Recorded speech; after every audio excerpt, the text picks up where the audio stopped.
Hey everyone, it's Lane with Tim's Nation. I am here today to talk to you a little bit about the Death Guard I'm bringing into DJ's Imperial Agents list today. I played Death Guard 3 games in a row a little while back as I was prepping for a team tournament. Changed some things up, doing some things a little differently. Death Guard's best stuff is still its best stuff. Plague Marines, Death Shroud Terminators. Haven't changed a ton here, but I did change a few things. I was running 12 Death Shroud Terminators. Now I'm just running 6. And I threw some fetid bloat drones in there with the flesh mowers to have some fun with those. So let's go through the list. We're going to keep it real simple today. We're just going to go through the list. 1 or 2 little proxy things in there I want to bring to your attention, and we'll see what it is. All right, for today's Death Guard list, we have a mere 8 characters. To start with, Death Guard, we have our Contagion. So it's a 3-inch range for my Death Guard models in round 1, 6 inches in round 2, and 9 inches in round 3. Anytime an enemy model is within the Contagion range, they are containment range, they are contagion range, they are -1 toughness. And then at the start of the game, I can choose a debuff. Today, I'll probably be choosing -1 to weapon skill and ballistic skill.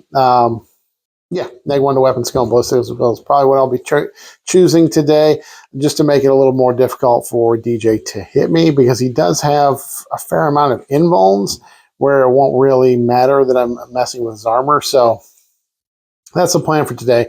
Also, Death Guard can, when they control an objective through their command phase, they sticky that objective, and then that objective gives off the contagion as well.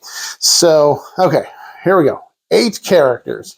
Because I've got 2 10-mans of Plague Marines, we do have the accompanying characters for them. So 2 Biologist Putrefiers and 2 Foul Blight Spawns, so that those Plague Marines will get fight first from the Foul Blight Spawn, and then they'll get the lethals on 5 ups from the Biologist Putrefiers. Also get the free grenade from the Biologist Putrefier. Then I have 1 extra 5-man of Plague Marines, and I am going to be attaching the Tallyman to him. I don't actually have a Tallyman model. I've never used him before, so I'm just going to use one of my Terminator Sorcerers as a proxy there. He's got a little Nurgling standing on top of his head, so he'll be easy to pick out. But the Tallyman gives his unit lethal hits. All right, is it lethal hits? Wait, let me double check here. I've never used him before. Sorry. No, add 1 to the hit rolls. Yeah, so he gives his unit add 1 to the hit roll. I'm just putting him with a 5-man Plague Marine squad, so I don't expect to be shooting a whole lot. They're just going to be holding my backfield objective. The real reason I've got the Tallyman is because in each of my command phases, I roll 2d6, and every time I roll a 7 or higher, I get a command point. So it's going to generate a few command points for me throughout the game. Next, we do have 1 of the Death Guard Sorcerers in Terminator armor. These guys, this one's going to be running solo because he can deep strike, and so it's a nice little scoring piece. And then once per game, he overcharges his psychic attack to give it +2 strength and +2 damage. Can put out a lot of damage with that once per game. Then we got the Lord of Virulence. He's going to be rocking around with a 6-man Death Shroud squad. Gives his squad full rerolls to hit. No, not to hit. Full rerolls to wound with their ranged attack. So when they use their anti-infantry 4-up flamers, they get full rerolls to wound. Plus, we have Typhus. Typhus is going to be out here solo as well because he's a Terminator. He can deep strike, and he can do his psychic attack where he does mortal wounds, and it's not a shooting attack. So he can still do an action or something like that. So that's it. 8 characters, guys. If DJ wants to take Assassinate, I suppose he can. Like I said, we've got Plague Marines. We've got 2 10-mans outfitted with all the close combat weapons. The 2 10-mans are identical. The champion's got the heavy plague weapon and a plasma gun. We've got 1 plague spewer, then 4 heavy plague weapons, and then 4 bubotic weapons in each of those. And then we've got the 5-man Plague Marine squad. They are outfitted with more shooting weapons. So the champion there has a plasma gun, and we have Blight Launcher and a Plague Spewer, and then a couple of Bolter guys.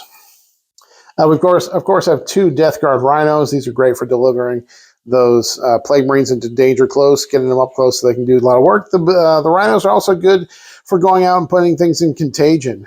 I've got a couple Carnivores in this list, and the Carnivores don't give out Contagion, so sometimes it's great to have the Rhinos out there just putting things in Contagion where I'm shooting or attacking them with ranged weapons. Next, I do have one 10-man squad of the cultists. They have a scout move. I'm using my Poxwalker models here today, but they'll be scout cultists, so they'll get that scout move. They also have a few little weapons on them, which is kind of hilarious. So maybe they'll get to shoot them today. Who knows? We have one, like I said, 6-man brick of Death Shroud Terminators. These guys deep strike. They're -1 to wound when they're led by a character. They fight really well. They do have a decent flamer attack, so they can shoot a little bit. There's no AP on the flamer attack, but they can get some consistent shots in with that. But really, each one gets 4 attacks in combat, hitting on 2s, strength 8, AP2, lethal hits, so they can do a lot of work that way. I threw in some Fetid Bloat Drones. I haven't used these in a while in my DeathGuard, so I've got 3 of them.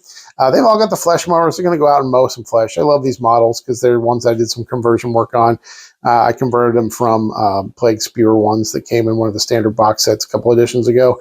Put some branches on them for little hands, and they're holding these little drill bit things that are their flesh mowers. So they have the ability to fall back and still charge, so that gives them some flexibility as choosing targets. Next, we've got some allied units. We got one little 3-man of the Nurglings. Probably could have taken a couple more of these, just because they're good for blocking out my opponent's infiltrate moves and scout moves and that sort of thing. And they can't do actions. They still count for things like behind enemy lines or engage in all fronts. They count for those still, so they're kind of useful still. And if I'm taking the -1 to weapon skill, their debuff of -1 to hit will affect that in combat. So I don't expect it to last very long. I just got one little squad of them, but hey, they're here. They're here to contribute. And we've got 2 War Dog Carnivores. I love these guys. Only 140 points. 14-inch move, OC8. In combat, they hit on 2s, and they reroll their charge rolls for free. Real strong. So we'll get to see those on the table today and see if they do a little work. So in last week's game, I did not play a very good primary game. We're going to make sure that this time we're going to play primary. So I've got some mobility with the carnivores and with the bloat drones, and of course the plague marines and rhinos, deep striking terminators. We have a lot of mobility. We want to make sure I get out there and score some primaries. We do have some units that are good for secondaries. Things like rhinos can do secondaries. The deep striking characters can do secondaries. So we have some of that.